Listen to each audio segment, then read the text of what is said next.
Assalamualaikum warahmatullahi wabarakatuh. Sahabat-sahabat sekalian, kalau kita berbicara dunia pendidikan, tentu kaitannya erat dengan dunia guru.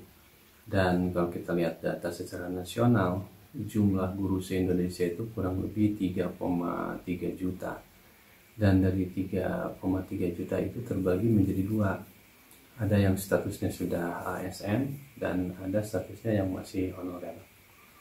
Yang untuk status ASN tentu mereka sudah bisa dikatakan hidup di atas garis kemiskinan, di atas UMR.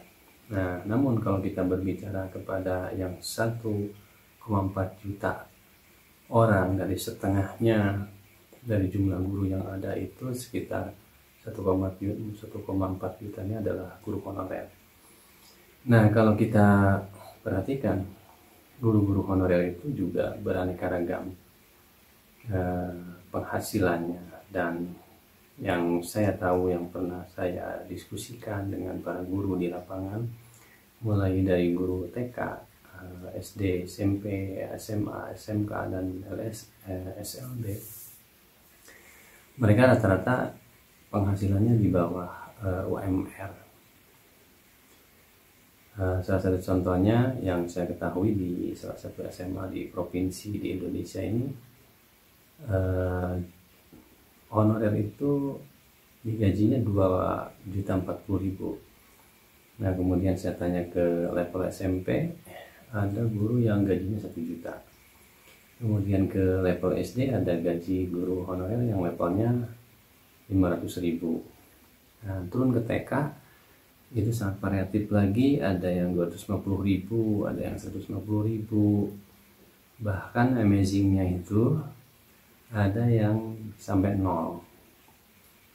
Itu saya saksikan sendiri, dan mereka mengajar di TK dengan gaji 0. Ini keajaiban dunia, sahabat-sahabat sekalian, di dunia pendidikan. Dan kita harus banyak berdiskusi tentang ini, bahwa dunia pendidikan itu masih butuh sentuhan-sentuhan, bantuan-bantuan untuk pembiayaan. Dan bantuan pembiayaan itu belum sampai kepada kebutuhan sarana prasarana, tapi untuk kebutuhan mensejahterakan para gurunya, kita masih betul-betul butuh kolaborasi antara pemerintah, kemudian masyarakat, orang tua siswa, para pengusaha. Jadi luar biasa, ini butuh sekali kepedulian yang tinggi kepada dunia pendidikan.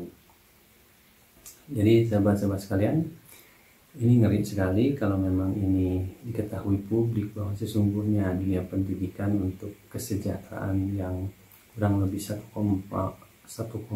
juta jiwa guru-guru yang tersebar di seluruh pelosok di Indonesia, itu hidupnya masih di bawah garis kemiskinan. Jadi kalau taruhlah gaji yang terbesar itu 2.040.000, kalau dia guru itu punya istri atau punya suami, punya anak, sudah jelas ini kehidupannya jauh lebih miskin lagi, sahabat-sahabat sekalian. Nah, ini jadi tuntutan bagi kita semua, kepada generasi-generasi muda yang ingin berkarir di dunia pendidikan, khususnya menjadi guru, dan sudah melanjutkan ke jenjang pendidikan tinggi S1 yang secara khusus mengambil jurusan kependidikan. Saya selalu berdiskusi dengan mereka di sela-sela mereka melaksanakan praktek kerja lapangan untuk mengenal dunia sekolah dan mengenal dunia kerja guru. Saya selalu bertanya kepada guru-guru seperti ini, apakah Anda serius mau menjadi guru dan Anda memilih jurusan perguruan tinggi dengan jurusan kependidikan? Mereka menjawab dengan serius. Kemudian saya tanya lagi, apakah pilihan untuk menjadi guru dengan memasuki perguruan tinggi jurusan pendidikan itu, apakah itu merupakan keputusan yang utama, atau memang keputusan yang kedua atau ketiga? Ternyata jawabannya adalah keputusan untuk mengambil dunia Pendidikan itu adalah keputusan yang kedua setelah cita-cita yang pertamanya masuk ke jurusan yang diinginkannya itu gagal. Nah, namun demikian, walaupun pilihan kedua, mereka tetap punya idealisme, dan mereka setelah terjun ke sekolah, mereka bisa menikmati dan mereka bisa merasakan bahwa dunia pendidikan itu memang sangat menyenangkan. Lalu saya tanya lagi, kalau Anda mau jadi guru, Anda harus memenuhi kriteria-kriteria yang sangat berat sekali. Apakah Anda siap untuk menanggungnya atau untuk menghadapinya? Nah, masih beruntung juga ada anak-anak muda yang masih dan siap untuk menghadapi. Lalu saya tanya, apakah Anda siap ketika menjadi guru Anda akan menderita? Nah, mereka agak sedikit berpikir, mungkin yang dimaksud penderitaan itu apa. Nah, saya jelaskan bahwa ketika Anda menjadi guru dan menjadi statusnya diawali dengan guru honorer, karena untuk menjadi guru ASN itu antriannya panjang dan juga seleksinya sangat ketat, maka apakah sanggup Anda untuk bertahan sementara hidup dengan kondisi penuh dengan keterbatasan ketika Anda berkarir menjadi guru? Mereka akhirnya berpikir, dan mungkin karena idealisme dan pendidikan tingginya yang sudah dipilih di jalur pendidikan, hanya mereka mengatakan bahwa siap untuk menghadapi penderitaan itu. Ya, penderitaan itu adalah ketika dia mendapatkan salary, mendapatkan gaji di bawah ukuran untuk gaji UMR. Nah, namun mereka punya kriteria dan punya cara, akhirnya dia mengemukakan bahwa ketika saya menjadi guru nanti, saya tidak akan fokus hanya mendapatkan penghasilan dari mengajar, tapi dia akan menyambi mencari pekerjaan-pekerjaan freelance lainnya yang berkaitan dengan masalah pendidikan. Namun saya juga sarankan kepada mereka bahwa untuk bertahan hidup menjadi guru honorer dengan hanya mengandalkan gaji, saya pikir itu tidak realistis. Nah, maka persyaratan menjadi guru itu menjadi lebih berat lagi, karena menjadi guru itu kecerdasannya harus multi talent, dan guru tidak bisa hanya mengandalkan satu ilmu saja untuk menjadi seorang guru di sekolah. Jadi guru di saat ini di abad 21 ini minimal dia juga harus melek teknologi, dia harus mampu memanfaatkan teknologi itu sebagai alat produksi. Maka dengan cara demikian guru-guru bisa kreatif sambil mengajar, dia bisa sambil mengembangkan bisnis berbasis teknologi. Dan tentunya bisnis yang berbasis teknologi juga guru harus berpikir cermat, karena tidak boleh mengganggu aktivitas belajar mereka, aktivitas tugas mereka untuk mengajar kepada peserta didik. Nah, ini sahabat-sahabat sekalian, tantangan besar di abad 21 ini.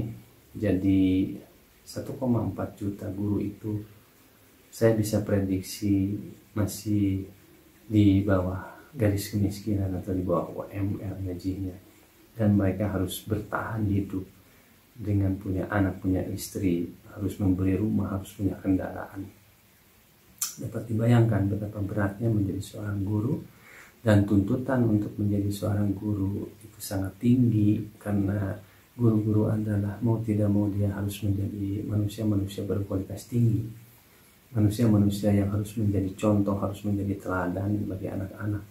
Tidak boleh terlihat buruk perilakunya di hadapan anak-anak. Maka guru juga tidak boleh sedih, guru juga tidak boleh mengeluh, dan guru juga tidak boleh menyalahkan orang lain. Karena dia seorang guru, dia harus menghadapi kesulitan seberat apapun, dia harus menyelesaikannya seolah-olah tampil tegar di hadapan anak-anaknya.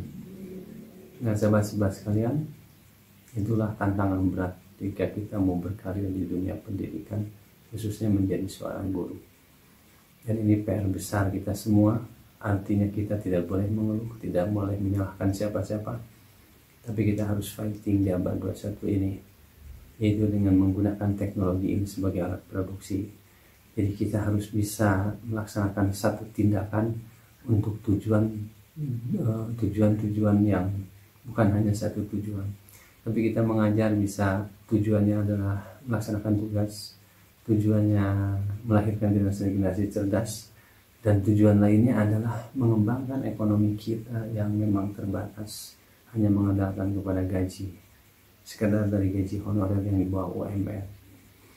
Kita tidak boleh mengemis kepada siapapun, kita tidak boleh meminta-minta, dan kita tidak boleh menghibah-hibah. Tapi kita sebagai guru tetap harus fighting. Semua perangkat hidup yang bisa kita kerjakan, semua diberdayakan supaya kita mendapatkan penghasilan tambahan. Tapi kita juga tidak boleh meninggalkan tugas-tugas mulia kita untuk mengajari anak-anak didik kita, agar anak didik kita tetap menjadi manusia-manusia berkualitas tinggi yang kelak akan menjadi generasi penerus di Republik ini. Jadi sahabat-sahabat sekalian, itulah PR terbesar di dunia pendidikan. Dan semoga saja ini ada solusinya di abad teknologi ini. Karena di negara-negara maju, abad teknologi ini sudah berhasil meningkatkan kesejahteraan masyarakat. Dan saya yakin guru-guru yang kreatif, guru-guru yang survive, guru-guru yang literate, dia mampu bertahan dalam kondisi sulit. Dan di abad teknologi ini tidak ada cara yang tidak bisa kita selesaikan, karena semua ilmu sudah terdemokratisasi dengan adanya teknologi informasi. Jadi apapun permasalahan kita bisa mencari solusinya dengan bantuan teknologi informasi. Ingat sahabat-sahabat sekalian, pada generasi muda, tetap semangat untuk menjadi guru-guru yang terbaik. Dan insya Allah, sekalipun guru-guru itu secara finansial tidak realistis gajinya, terutama untuk para guru honorer, tapi di hadapan Allah kita akan tetap menjadi yang paling mulia di sisinya. Amin ya Allah ya Rabbal Alamin. Demikian billahi taufiq wal hidayah. Assalamualaikum warahmatullahi wabarakatuh.